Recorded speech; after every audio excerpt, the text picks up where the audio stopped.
Hi there, I'm Andrea Koppel, and it's time for coffee, the podcast where you get to hear firsthand what the jobs and careers that interest you the most are really like. Hey there, Java junkies. Welcome back to another episode of T for C. If you're struggling to manage the stress and anxiety of the current coronavirus pandemic, and let's be real, folks, who isn't?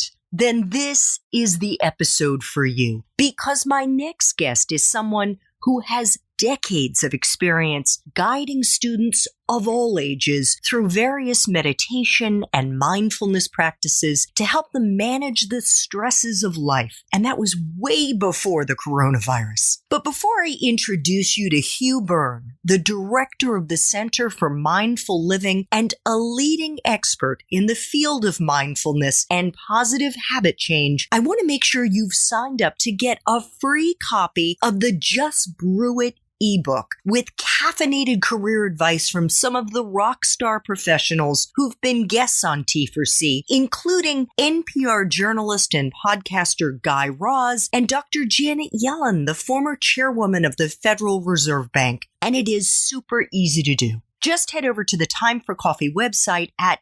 time4coffee.org, and you'll see the sign-up box right there on the homepage.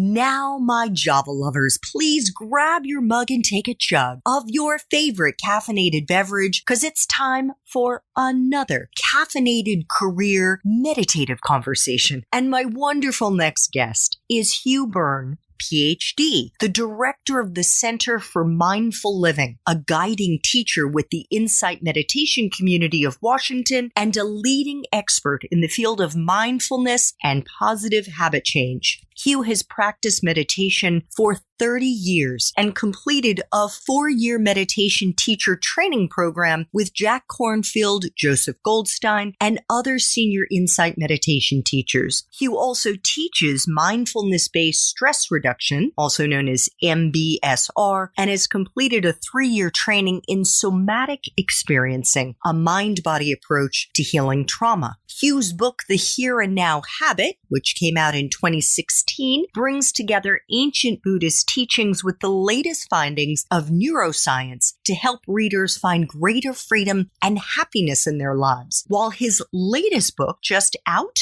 this month in April 2020, is entitled Habit Swap: Mindfulness Skills to Change Habits for Good. It's a deeper dive into skills and practices to help us let go of unhealthy habits and develop more beneficial ones. He also teaches all around the world, and his classes are now available online. We'll make sure to include links in our show notes. And last but not least, Hugh is also a very popular teacher on Insight Timer. He's got over 20 meditations that you can listen to. Insight Timer is an app. You can also find it on the web. Hugh, welcome to Time for Coffee. Are you caffeinated and ready to go? I don't remember. Do you drink coffee? I do.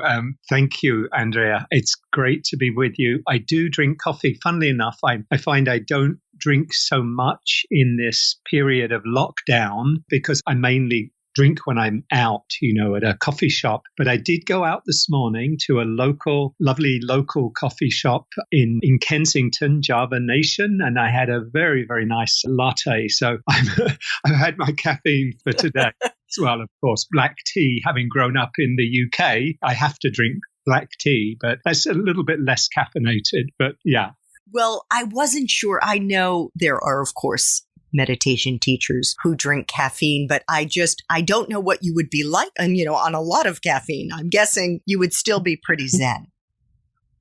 You're right. I hope so. So, Hugh, as you know, I reached out to you a few weeks ago because I wanted to tap into your wisdom and your expertise to help the Time for Coffee listeners, many of whom are college students, some of whom are going to be graduating in just a matter of weeks, and to help them on a couple of fronts. One is for those who may be interested in exploring careers in meditation and mindfulness. And the other, of course, is to help them cope with the emotional and psychological toll the coronavirus is taking on them.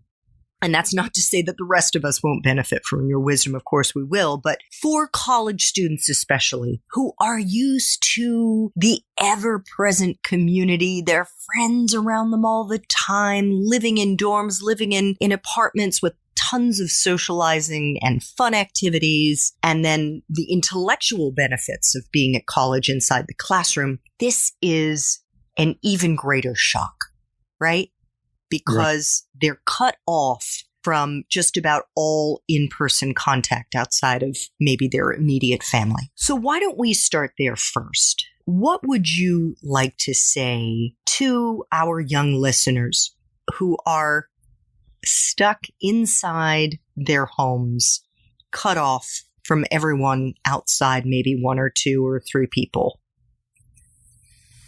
Yeah, it's a wonderful question to begin with. The first thing I would say is to kind of not skim over the fact of how unprecedented, what a dramatic change this is for your life and for many of our lives. I think the place to begin is really to recognize how much of a change it is, because it's easy for our minds to kind of go immediately into, I should be doing something about it. What can I do? Or kind of maybe even feeling like, wallowing in this, what can I do? What a terrible thing that could happen. And to be able to just begin by saying, recognizing, this is hard.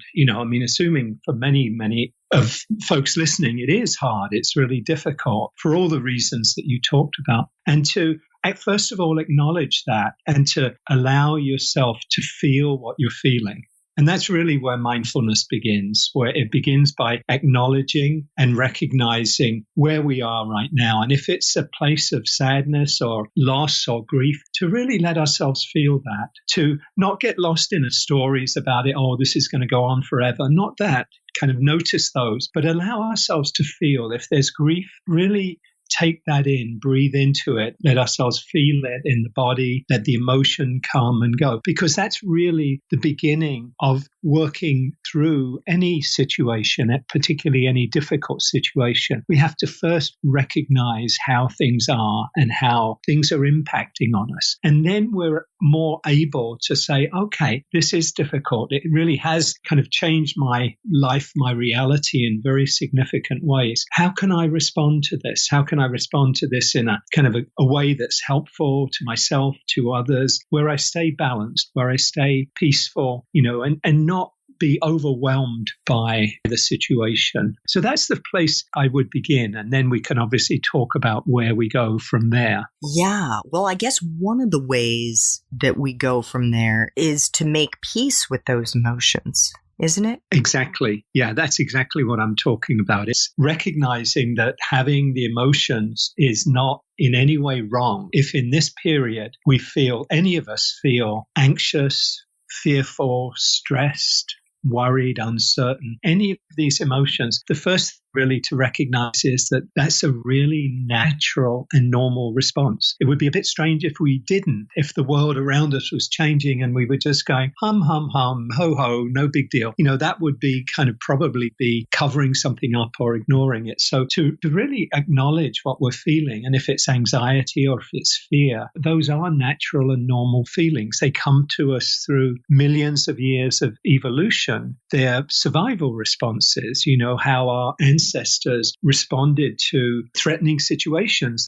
They go into fight or flight, and we still have those responses today. And we need them to respond to real threats. We need to be able to kind of get into action, defend ourselves, run if it's something we need to get away from. So just to recognize that that's a natural and normal response. And then the key really is how do we meet those feelings, those emotions when they do come up? Because if we meet those feelings without awareness, very easily we can either suppress them, I shouldn't be feeling this, it's wrong for me to feel this, or it's too much, and I kind of stuff them down, or else we can act them out. We might blame somebody else for having these feelings, that I'm having, someone is responsible, someone is to blame. So that's another way of avoiding what we're feeling. So if we can bring awareness to the feelings, then we can notice them. I was saying, allow ourselves to feel the emotions and recognize that any emotion, fear, anxiety, joy, whatever it is, lasts for a certain amount of time. They say, researchers say, a minute and a half maybe, and then it passes. So to be able to allow ourselves to feel what we're feeling. The spiritual teacher Eckhart Tolle said something that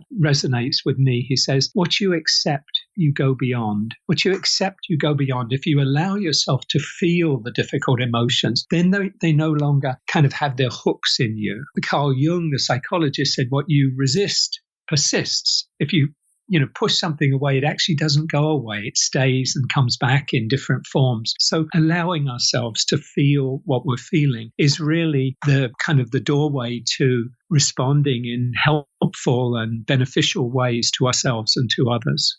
Is that what you would call living in a mindful way? Very much so, yeah. Mindfulness is really another word for awareness. It's a conscious awareness. It's a conscious non-judging awareness of whatever we're feeling, whatever we're experiencing, whatever we're aware of. It's just to say, okay, this is what I'm feeling, and allowing ourselves to feel it. So it's a conscious awareness of our present moment experience without judging it, because often we'll have feelings and we'll immediately go to judgment. Oh, I shouldn't be feeling angry, or I shouldn't be feeling judgmental. And then we kind of suppress that, but we don't allow ourselves to feel what we're feeling. There's nothing wrong with an angry thought if we don't act it out on somebody or on the world. If we can just allow ourselves to notice, anger coming up, let it come, let it go. So it's bringing this kind non-judging awareness to whatever it is that's coming up. And that leads us, or can lead us, to more helpful responses, helpful choices that we can make. Where do I go from here? What steps do I take? Well, exactly. And there's a big difference, I think, between noticing emotions that come up and being aware of them and not wallowing in them. How can our young listeners keep themselves from kind of going into the depths of despair?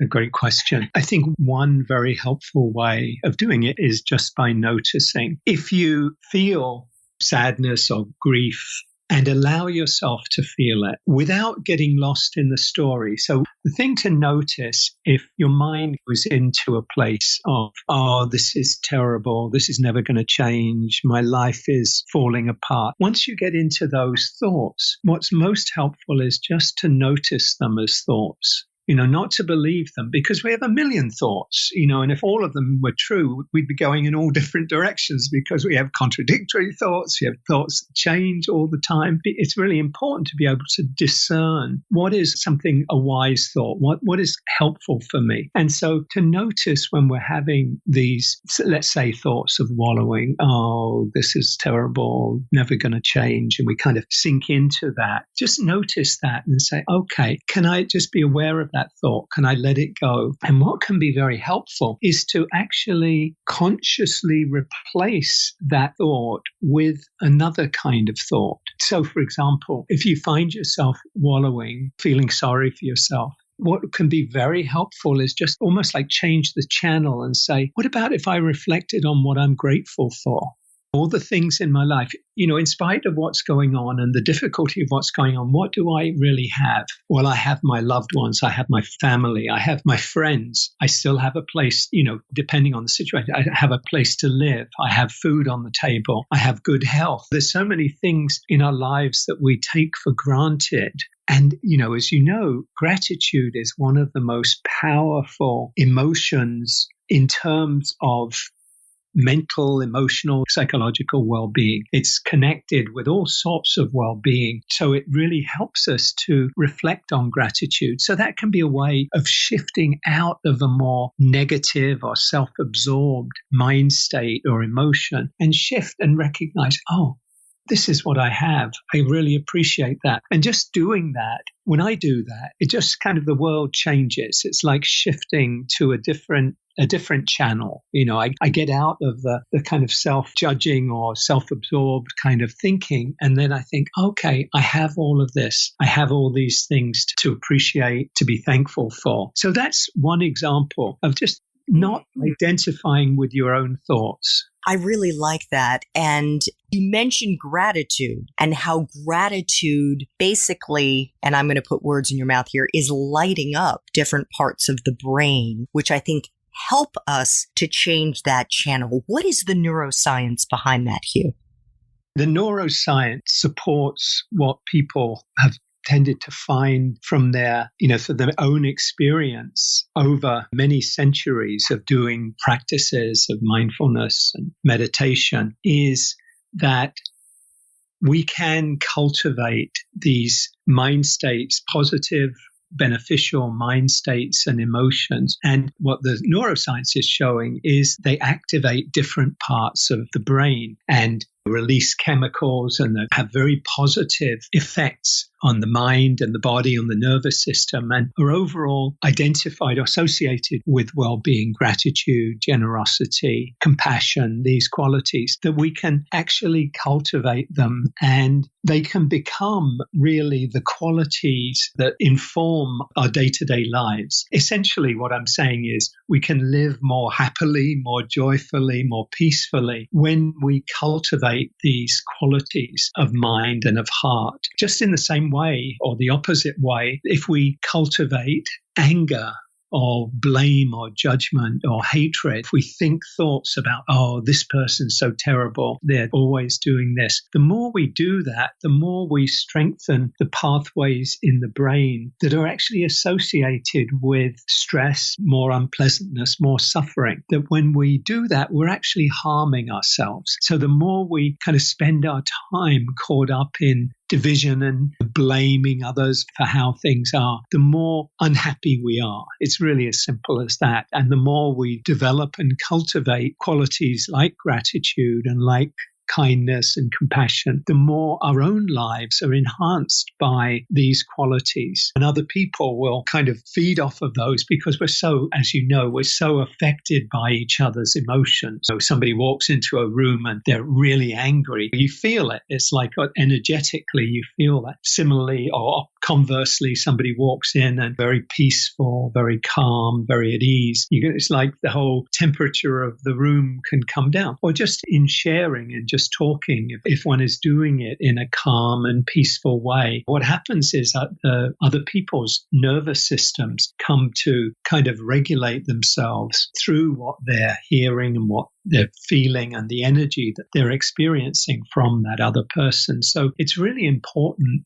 for ourselves and for our connections with others, the qualities really that we cultivate in our lives. And this is why I think the practice of mindfulness and meditation can be so helpful. It can help us really develop and kind of enhance these qualities in our lives. Absolutely. And that is so powerful, especially now when we all feel such a lack of control over our own lives. And for our young listeners, especially those who may be thinking about, oh my goodness, how am I going to get a job? I'm graduating and what am I going to do to pay the bills? Where you're feeling panicked and anxiety and maybe anger and all of those unhealthy feelings. Hugh is actually saying by cultivating the empathy, compassion, kindness, you can actually control your own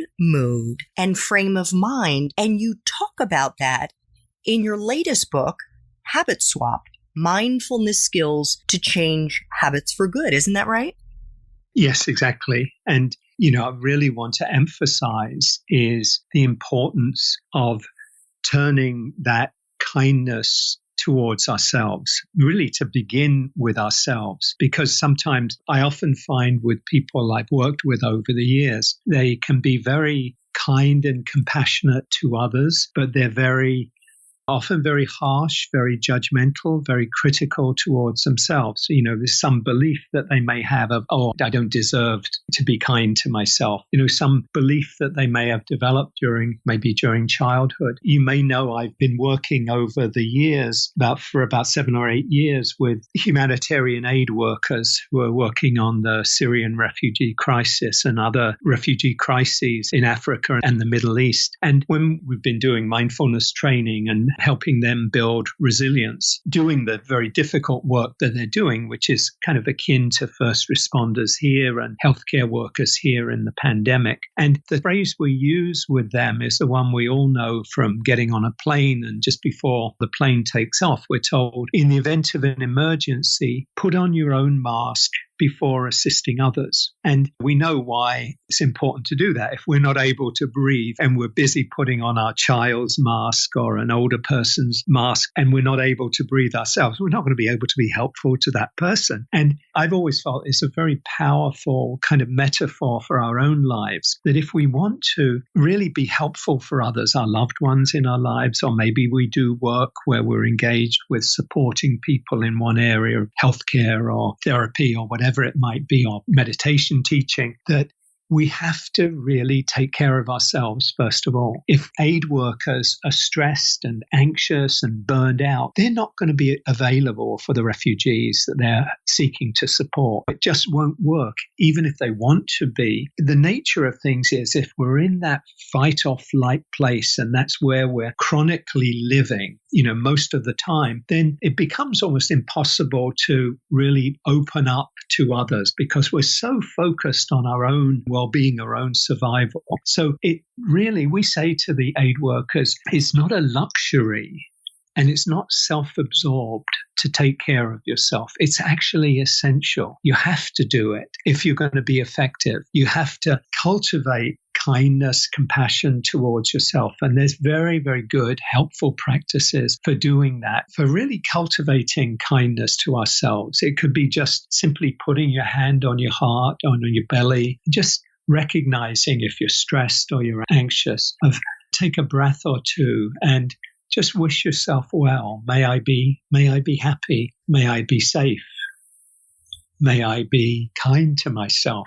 May I accept myself as I am. And even just taking a few breaths and kind of coming back to ourselves and recognizing if we're in a state of being stressed or anxious or worried, that we can, even if it's just for 30 seconds or a minute, we can just kind of drop down out of that high level of stress and for a while just calm down. And if we can do that on a regular basis, we can really regulate ourselves. We can really come back into balance. We may be out of balance. We may be kind of forcing our way through the day. I've got to get through this. Oh, I've got to get through this and made it through this. And we carry a lot of tension in our bodies and our minds tend to be caught up in worry and anxiety. So just having that ability to take a few deeper breaths, just step back, be kind to ourselves, take care of ourselves. Then we're in a position to be more available to others, be more supportive of others in responding to their needs. That's so beautiful. We've now mentioned on a couple of occasions or alluded to meditative practices, talked about mindfulness. What is the difference between the two? Between meditation and mindfulness, it's fairly simple in that meditation you could talk about as a kind of generic way of paying attention. And there's many different kinds of meditation, many different forms of meditation, different traditions of meditation. And mindfulness meditation is one form of meditation. You could have other forms of meditation, like where you cultivate compassion or you cultivate loving kindness, or you specifically cultivate concentration, or you can do meditations that are visualizations. There are various different kinds of meditation. And mindfulness is one form of meditation that is bringing a kind, non-judging awareness to one's experience, to our experience. Whatever it is that comes up, we make space for it. We allow it. We let it come and let it go. And we see that everything, if it can be met in this spacious, kind way, can come and go in its own time. And the power of that is that it really helps us see that ultimately we have the capacity to cope with really anything that comes up for us with training, because we can't just switch it on, for a minute and then expect a lifetime of practices to change. But with training, that we can learn to really experience whatever it is that comes up and still stay balanced, still stay kind of on an even keel, as it were. So mindfulness, the power of mindfulness is that it really gives us qualities or helps strengthen qualities that allow us to kind of enhance our lives by being willing to open to whatever our experience is. The other thing I say about mindfulness is a quality that we can cultivate through formal meditation. That's where you might take, say, 10 or 15 minutes, sit down, close your eyes, bring awareness to your experience, kind of put aside other things for a little while for that period of time, however long it is. I call that formal meditation. But informal, you can practice mindfulness informally in daily life. As I'm talking to you, I can bring mindfulness to my body and to my feelings as I'm speaking to you. If I'm walking to my car, I can be mindful while I'm walking rather than being lost in thoughts. I can be aware of my experience. I can be mindful while I'm washing the dishes. Again, I'm not lost in the future or the past. I'm really present for washing dishes. So mindfulness is both the formal practice of meditation, but also everyday life, being present for whatever it is that we're doing in our lives. So that's kind of how I would encapsulate the kind of an explanation of those two terms, mindfulness and meditation. Fantastic. Thank you. I was going to say when I'm washing the dishes, it's definitely a time for daydreaming, but if people want to be mindful, right. I respect that. So for our young listeners, Hugh, who may be interested in exploring mindfulness and meditation as a potential career path, is there a way for them to try on this field for size without a huge commitment of time or maybe an internship or volunteer work that might help them get a better feel for whether this could be a good fit for them? That's a great question. You might say as a career path, it's relatively new in our culture and our society in the West and in Asian tradition over 25 or more centuries. The way that the career path would be to become a monk or a nun. That was typically kind of, and that's not for everybody necessarily. Many people do in Asian countries, in Burma and Thailand. Young people would often go to the monastery for a year or for some period of time. Not for the whole life. I mean, a few would go for life, but just for a period. And that could be very helpful. It's like a gap year, you might say, in a monastery. In the West, mindfulness has, become it's reached into many, many areas of life, really in the last 10 or 20 years. And the career path would be to be a meditation teacher. And there's different traditions, coming out of different Asian traditions, but typically would be through doing long retreat practice. It might be doing retreats of a month to 3 months, including retreats as well of a week or 2 weeks. And really deepening into the practice and normally working with a teacher or more than one teacher. And then at a certain point, it might be after 10 years of practice or a number of years of practice, being invited to teach, to begin teaching a kind of apprenticeship in that area. Now, more recently, as the demand for mindfulness teachers has expanded, there's a lot more interest in mindfulness in many, many different fields. There are more programs available. And one is, you mentioned Jack Cornfield, who I did a 4-year training with Jack and other teachers a decade and more ago. And Jack Cornfield and Tara Brach are two of the best known meditation teachers in the country and in the world, actually. And they have a teacher training program, a 2-year program, which is an excellent program. Well, even before the pandemic, was largely online, but with some in-person elements. But it's really a training to become a meditation teacher. Now, you don't just do that without having a practice yourself. I mean, you would practice meditation, mindfulness for, typically for a few years, do 1 or 2 or more longer retreats and cultivate and develop a regular meditation practice. And if it feels like a direction you might want to go in, want to share what you've experienced and the benefits that you've received with others, that is a path to go in. There are others, but Jack and Tara have a training program now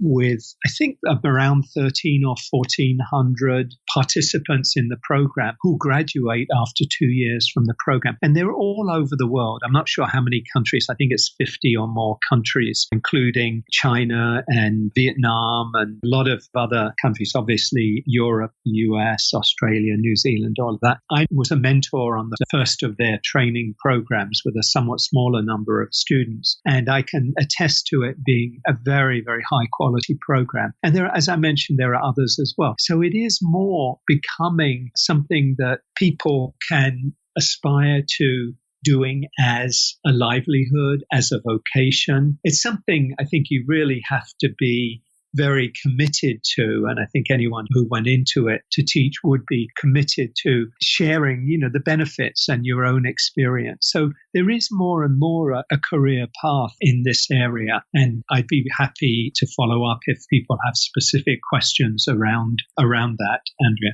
Wonderful. Well, where can they reach you? How can they reach you, Hugh? A couple of ways. My name, Hugh, and middle initial G, and then my last name, Byrne, Hugh G. Byrne, and it's 123, and that's at gmail.com. And then my website is just my name, but with a hyphen in the middle. So it's HUGH-BYRNE, no G in this one, hugh-byrne.com. And that you can also reach me through the website, through contacting me there. And I'm happy to follow up if people have questions in this area or any area really that we've talked about today. Well, that's incredibly generous of you. And we will also link to your website in our show notes. And I just want to highlight for our listeners that Hugh is leading meditation online. There's a Sunday morning class that's online. We will include a link to that. It's Sundays from 10:30 Eastern until noon. And I guess there's also a new Tuesday evening class from Correct. 7 until 8 p.m. And we will link to that as well. Hugh is the author of the new book, Habit Swap Mindfulness Skills to Change Habits for Good. Hugh, I want to thank you so much for making time for coffee today with me and the Time for Coffee community, and for helping to give us some of the incredibly important and useful tools to help us cope with this extraordinary situation that we're living with right now, but that can stay with us for the rest of our lives. Thank you so much. So good to be with you. Thank you, Andrea. Thanks so much for listening to Time for Coffee, where the professionals in the jobs that most interest you always have time to grab coffee, 24/7, no matter where you live.